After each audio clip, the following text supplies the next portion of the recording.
Assalomu alaykum, hurmatli tomoshabinlar. Bugun men juda muhim, har bir oilaga tegishli bo'lgan masalani tushuntirib beraman. Qariyalar kasalxonada davolanmaydimi? Yangi qoida nimani anglatadi? Kimni qabul qilishadi? Kimni qaytarishlari mumkin? Va bunday vaziyatda siz nima qilishingiz kerak? Bu mavzu faqat keksa ota-onasi borlarga emas, ertaga o'zi ham shifoxonaga borishi mumkin bo'lgan har bir insonga tegishli. Iltimos videoni oxirigacha ko'ring. Chunki bitta noto'g'ri qadam bemorni vaqtida davolatmaslikka, navbatni bo'y berishga yoki hujjat sababli ortga qaytishga olib kelishi mumkin. Hozir kanalga obuna bo'ling, videoga like bosing. Chunki bunday ogohlantiruvchi ma'lumotlar imkon qadar ko'proq odamlarga yetib borishi kerak. Men avval eng asosiy narsani aniq aytib qo'yay, hech bir qariyani faqat yoshi katta bo'lgani uchun davolamaslik mumkin emas.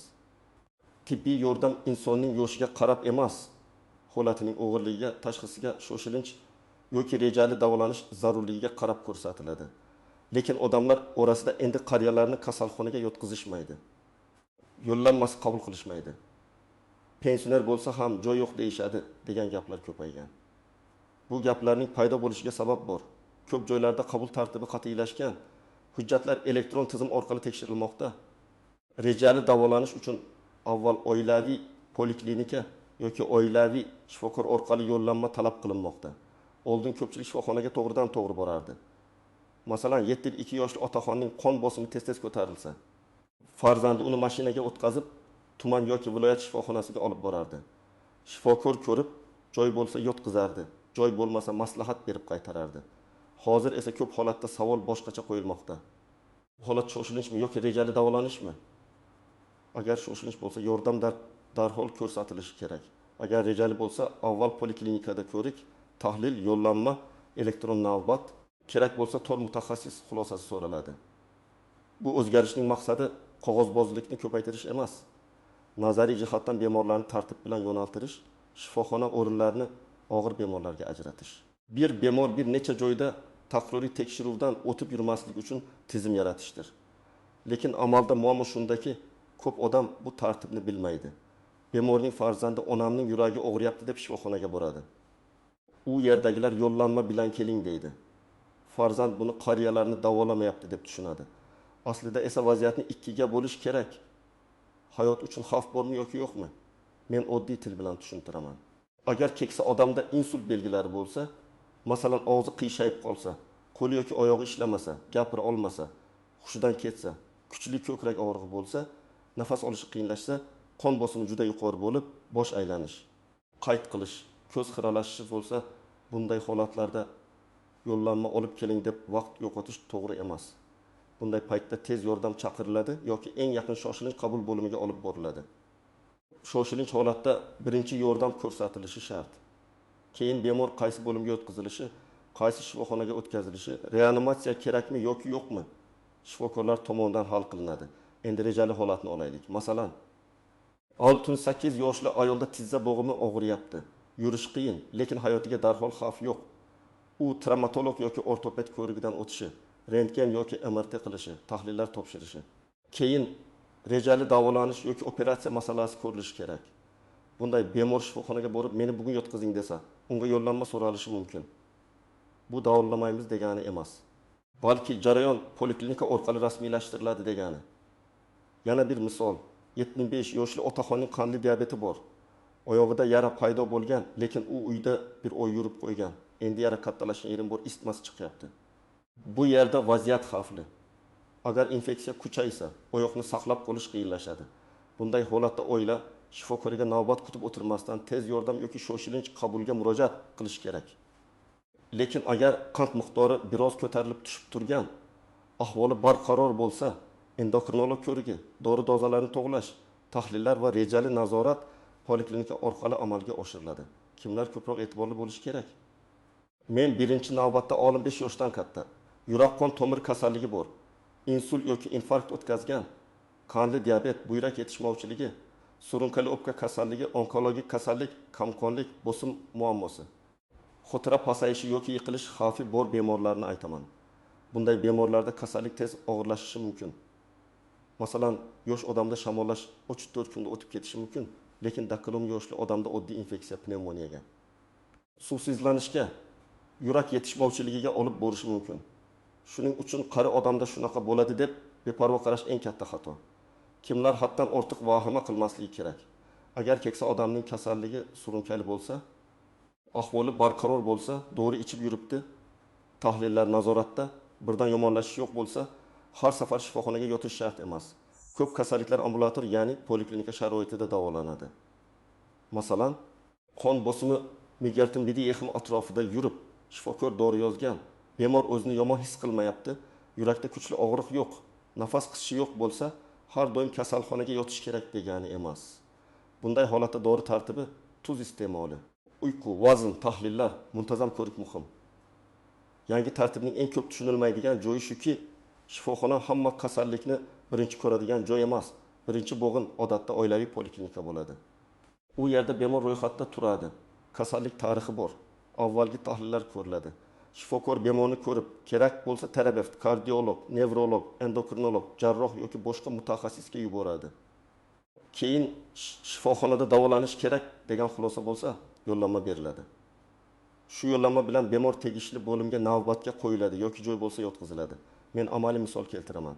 7 yoshli ayolning bosimi ko'tariladi. Lekin u hech qachon poliklinikaga muntazam bormagan. Uyda qo'shnisining dorisini ichadi. Bir kuni bosimi bitaqimga chiqadi. Farzandlar uni kasalxonaga olib boradi. Qabul bo'limida bosimni tushirishadi, EKG qilishadi. Xavfli belgilar bo'lmasa, poliklinikaga murojaat qilishni aytishadi. Oila esa yotqizishmadi deb norozi bo'ladi. Lekin bu yerda muammo shifoxona bilan birga oilaning ham mas'uliyatida. Bemorning asosiy tashxisi doimiy dorisi tahlili, kardiolog xulosasi yo'q. Agar oldindan nazorat bo'lganida dori to'g'ri tanlangan bo'lardi, shoshilinch holat kamayardi. Yana bir holat, tamiz 2 yoshli otaxon nafas qisishi bilan keladi. Unga yoshi katta. Uyga olib ketinglar deyish mutlaqo noto'g'ri bo'ladi. Chunki nafas qisishi yurak yetishmovchiligi, pnevmoniya, o'pka emboliyasi, qamqonlik yoki boshqa xavfli kasallik belgisi bo'lishi mumkin. Bunday bemor tekshirilishi kerak. Kislorod miqdori, qon bosimi egi, o'pka eshitilishi, kerak bo'lsa rentgen, qon tahlili, shundan keyin shifokor qaror qiladi. Demak, yosh emas tibbiy ko'rsatma hal qiladi. Endi juda muhim istisnolar haqida gapiraman. Birinchi istisno. Shoshilinch yordam. Agar bemor hushsiz bo'lsa, qon ketayotgan bo'lsa, og'ir jarohat bo'lsa, insult yoki infarkt gumoni bo'lsa, nafas yetishmasa, kuchli allergik reaksiya bo'lsa, qon juda tushib ketgan yoki juda ko'tarilgan bo'lsa, siydik chiqmay qolsa, yuqori isitma bilan ahvoli og'irlashsa, bunday holatda yo'llanma kutish kerak emas. Tez yordam chaqirasiz. Telefon qilganda qari odam ahvoli yomon deb umumiy gapirmang. Aniq ayting, yoshi nechada, nima belgisi bor, qachondan beri, bosimi nechi, qandi o'lchangan bo'lsa nechi, hushdami, nafas olyaptimi, ko'kragi og'riyaptimi, qo'l oyog'i ishlayaptimi. Ikkinchi istisno, nogironligi bo'lgan, yolg'iz yashaydigan, ijtimoiy himoyaga muhtoj qariyalar. Bunday insonlarda hujjat yuritish, navbat olish, poliklinikaga borish qiyin bo'lishi mumkin. Farzandlari yoki yaqinlari bo'lmasa, mahalla ijtimoiy xodim, patronaj hamshirasi, oilaviy shifokor bilan bog'lanish kerak. Men ko'p ko'rganman. Yolg'iz bo'yning dorisi tugagan, bosimi ko'tarilib yuribdi, lekin hech kim bilmaydi. Keyin ahvoli og'irlashganda shifoxonaga tushadi. Bunday holatlarning oldini olish uchun atrofdagilar ham befarq bo'lmasligi kerak. Uchinchi nozik jihat. Joy yo'q degan javob. Shifoxonada o'rin haqiqatan ham to'lgan bo'lishi mumkin. Lekin bu bemorni butunlay tashlab qo'yish degani emas. Agar bemor shoshilinch bo'lsa, unga yordam ko'rsatilishi, kerak bo'lsa boshqa muassasaga yo'naltirilishi, tez yordam orqali ko'chirilishi kerak. Agar rejali bo'lsa, navbatga qo'yilishi, qaysi sanada kelishi, qanday hujjat olib kelishi tushuntirilishi kerak. Siz joy yo'q degan gapni eshitsangiz, xotirjam, lekin qat'iy so'rang. Bemor qayerga murojaat qilsin, navbatga qanday yoziladi, qaysi shifokor xulosa beradi, bugun uyga qaytsa qaysi dorilarni ichadi, qachon qayta keladi, qaysi belgilar bo'lsa tez yordam chaqiradi. 4-tuzoq, hujjatsiz yurish. Ko'p oilalarda keksa odamning pasporti bor, lekin tibbiy hujjatlari har joyda. Bir tahlil uyda, bir EKG eski sumkada, bir retsept yo'qolgan. Shifokor esa bemorning tarixini bilmasa, qaror qabul qilish qiyinlashadi. Ayniqsa qariyalarda bir nechta kasallik birga keladi. Masalan, yurak dorisi buyrakka ta'sir qilishi mumkin. Og'riq qoldiruvchi dori oshqozonda qon ketishini kuchaytirishi mumkin. Qand dorisi ovqat yemagan odamda qonni keskin tushirib yuborishi mumkin. Shuning uchun Qaysi dorilarni ichyapsiz degan savolga o'q tabletga ertalab ichadi degan javob yetarli emas. 5-nozik jihat. Pullik va bepul xizmatlarni aralashtirib yuborish. Ayrim xizmatlar davlat dasturi doirasida bepul bo'lishi mumkin. Ayrimlari navbat bilan, ayrimlari pullik tartibda ko'rsatilishi mumkin. Bu hududga, muassasaga, yo'llanma turiga va bemorning toifasiga bog'liq bo'ladi. Siz shifoxonaga borganingizda og'zaki gap bilan cheklanib qolmang. Rasmiy ro'yxat, to'lov tartibi, imtiyoz bor yo'qligi, yo'llanma bilan nima qoplanishi. Qaysi tahlillar shartligi haqida aniqlik kiriting. Agar sizga tushunarsiz to'lov aytilsa, bu xizmatning rasmiy narxi qayerda ko'rsatilgan, kvitansiya beriladimi deb so'rashga haqlisiz. 6-tuzoq. Qarodan baribir tuzalmaydi degan noto'g'ri fikr. Bu juda xavfli qarash. Keksalikda organizm sekin tiklanadi, kasalliklar ko'p bo'ladi. Lekin bu davolash kerak emas degani emas. To'g'ri davolash qariyaning og'rig'ini kamaytiradi, nafasini yaxshilaydi, yurishini yengillashtiradi. Insult va infarkt xavfini kamaytiradi. Uyda o'zini eplay olishiga yordam beradi. Masalan, yaxtdagi yoshli odamda katarakta bo'lsa, ko'zi xiralashadi, yiqiladi, son suyagi sinadi, keyin yotib qolishi mumkin. Vaqtida ko'rikdan o'tib, ko'z muammosi hal qilinsa, yiqilish xavfi kamayadi. Demak, qariyani davolash faqat umrini uzaytirish emas, hayot sifatini saqlashdir. 7-nozik jihat, rozilik va qaror qabul qilish. Keksa bemor xushyor bo'lsa, o'z qarorini ayta olsa, davolanish masalasida uning fikri muhim. Farzandlari operatsiya qiling desa ham, bemor tushunib turib rad etsa, bu masala shifokor tomonidan qonuniy va axloqiy tartibda ko'rib chiqiladi. Aksincha, bemor hushsiz yoki og'ir holatda bo'lsa, yaqinlari bilan maslahatlashiladi. Shoshilinch holatda hayotni saqlash uchun zarur yordam ko'rsatiladi. Shuning uchun oilada oldindan gaplashib qo'yish kerak. Qaysi shifoxonaga murojaat qilinadi? Qaysi farzand hujjatlarini olib yuradi? Bemor qaysi dorilarga allergiyasi bor? Qaysi kasalliklari bor? Endi men sizga aniq qadamlarni aytaman. Birinchi qadam, keksa ota-onangiz yoki yaqinlaringiz uchun alohida tibbiy papka tayyorlang. Unda pasport nusxasi, tibbiy sug'urta yoki tegishli ma'lumotlar bo'lsa ular, nogironlik guvohnomasi bo'lsa nusxasi, pensiya hujjatlari kerak bo'lsa nusxasi, oxirgi tahlillar, EKG, UZI, rentgen, MRT yoki KT javoblari, shifokor xulosalari. Shifoxonadan chiqish varaqalari doimiy ichadigan dorilar ro'yxati bo'lsin. Dorilar ro'yxatida nomi, dozasi, kuniga necha marta ichishi, qachondan beri ichayotgani yozilsin. Bosim dorisi deb yozmang, aniq nomini yozing. Ikkinchi qadam, oilaviy poliklinika bilan aloqani tiklang. Bemor qaysi hududga biriktirilganini aniqlang. Oilaviy shifokor yoki hamshira bilan bog'laning. Agar bemor yura olmasa, uyga chaqirish tartibini so'rang. Rejali davolanish kerak bo'lsa, shifokordan yozma yoki elektron yo'llanma tartibini tushuntirib berishini so'rang. Qaysi mutaxassis ko'rishi kerak, qaysi tahlillar kerak, qaysi muddatda topshiriladi, natija chiqqach qayerga boriladi. Bularni bitta daftar yoki telefonga yozib boring. 3-qadam, shoshilinch belgilar ro'yxatini uyda hammaga tushuntiring. Agar bemorda yuz qiyshayishi, qo'l-oyoq kuchsizligi, nutq buzilishi, ko'krakda bosuvchi og'riq, nafas yetishmasligi, hushdan ketish, kuchli qon ketish, qora najas yoki qon qusish, juda yuqori isitma, to'satdan kuchli bosh og'rig'i, qandli diabetda hush chalkashishi, siydik chiqmay qolishi bo'lsa, tez yordam chaqiring. Bunday paytda ertalab poliklinikaga boramiz deb kutish xavfli. 4-qadam, shifoxonada gaplashganda hammasini aniq yozib oling. Qaysi shifokor ko'rdi, nima dedi, tashxis taxmini nima, qaysi tahlil kerak, nega yotqizilmadi yoki nega boshqa joyga yuborildi, qachon qayta kelish kerak. Agar siz tushunmasangiz, iltimos oddiy tilda tushuntirib bering. Uyda bemorga qanday qaraymiz deb so'rang. Bu tortishish emas. Bu bemorning xavfsizligi uchun kerak. Shifokor ham bemor yaqinlari tushunganini bilishi kerak. 5-qadam, agar sizga xizmat ko'rsatishdan asossiz bosh tortilgandek tuyulsa, hissiyot bilan baqirish o'rniga rasmiy yo'l tuting. Avval bo'lim mudiri yoki mas'ul shifokor bilan gaplashing. Keyin muassasa rahbariyatiga murojaat qiling. Murojaatda bemorning ismi, yoshi, kelgan vaqti, belgilar, kim ko'rgani, qanday javob berilgani, siz nimani so'rayotganingiz aniq yozilsin. Masalan, onam 76 yoshda nafas qisishi va ko'krak og'rig'i bilan keldi. Tekshiruv natijasi va keyingi yo'nalish bo'yicha tushuntirish berishingizni so'rayman. Shunday yozsangiz, masala aniq bo'ladi. 6-qadam, uy sharoitida nazoratni kuchaytiring. Qariyalarda qon bosimi, qon, puls, tana harorati, vazn o'zgarishi juda muhim. yurak yetishmovchiligi bor bemorda vazn 3 kunda 2 kilogram oshsa, bu tanada suyuqlik yig'ilayotganidan darak berishi mumkin. Qandli diabetda oyoqni har kuni ko'rish kerak. Yara qizarish, shish, rang o'zgarishi bormi? Bosim dorisini shifokorsiz to'xtatmang.